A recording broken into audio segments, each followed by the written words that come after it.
This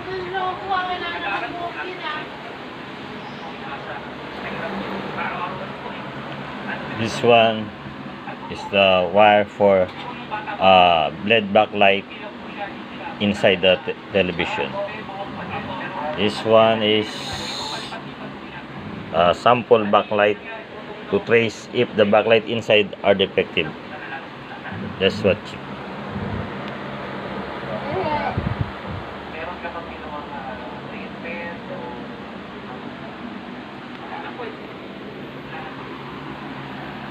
Look.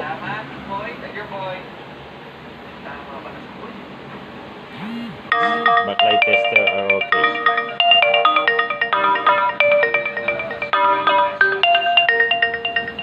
Proven that the backlight inside the television are defective.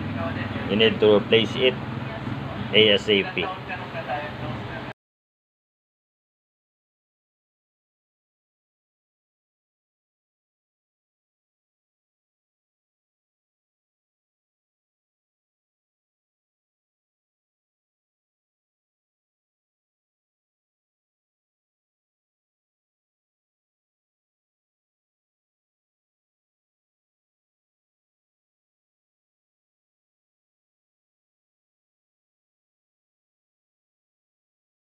We try to use only a substitute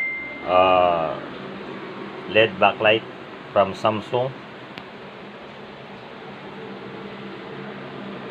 Ito, tignan po natin kung anong resulta ng substitute na backlight. I-turn on natin. Yan po yung standby. Then we try to turn on.